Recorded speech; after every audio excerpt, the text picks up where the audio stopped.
Students, welcome to my channel knowledge का hub. Sorry for my bad, मैंने यहाँ पे यूनिट नंबर 3 डाल रखा है। प्रीवियस वीडियोस में मैंने यही मिस्टेक कर रखी थी, तो मैं सोची कि चलो इधर भी यही लिख देती हूँ ताकि आपको बाद में समझ में आ जाए। इधर आप यूनिट नंबर 3 नहीं, यूनिट को हटा करके चैप्टर नंबर 3 डाल देना, ठीक है। चैप्टर नंबर 3 का क्या नाम है? Material, input and production technology. इस चैप्टर के कौन कौन से इंपॉर्टेंट क्वेश्चन रहने वाले हैं हम वो डिस्कस करेंगे।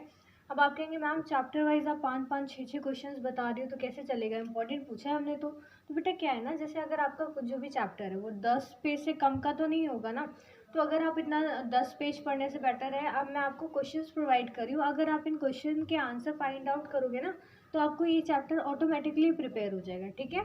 तो विदाउट वेस्टिंग अ टाइम हम डिस्कस करते हैं अपना क्या है इंपॉर्टेंट क्वेश्चन। नंबर 1 है what is material and input for a project. क्या मटीरियल है और इनपुट क्या होगा हमारे प्रोजेक्ट के लिए वो। या फिर write down the importance of material and input. Material and input का क्या भी इम्पोर्टेंस है वो बताइए।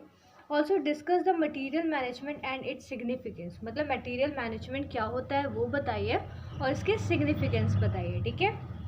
Number 2, discuss the production technology in detail. जो भी हमारी प्रोडक्शन टेक्नोलॉजी है उसको डिटेल में एक्सप्लेन करिए, ये आपका शॉर्ट में आ सकता है। फिर है आपका right a short note on the following, ठीक है। आपको शॉर्ट नोट लिखना है। पहला है हमारा मैकेनाइजेशन पे आपको लिखना है।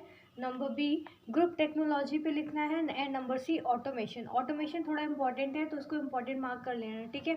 और अदर क्वेश्चंस कौन से हमारे आ सकते हैं इसी चैप्टर से रिगार्डिंग, तो देखिए नंबर इन्होंने बोला what are the advantages of automation. अभी मैंने बोला था ना आप इसको इंपॉर्टेंट टिक कर लेना। तो हमारे ऑटोमेशन के क्या क्या इंपॉर्टेंस है वो बताइए। Explain the ABC analysis. ABC analysis क्या है वो बताइए। Explain the economic order quantity, EOQ, that means economic order quantity, ठीक है। नंबर 4 है explain the term direct material with example.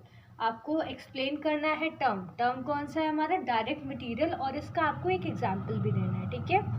Number 5 है explain the centralise system of purchasing.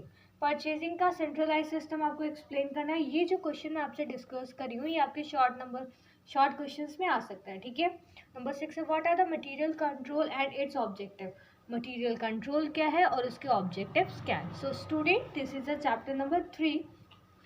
Further videos मैं आगे बनाने वाली हूँ उसमें आपको चैप्टर वाइज जितने भी क्वेश्चन है वो डिस्कस करेंगे।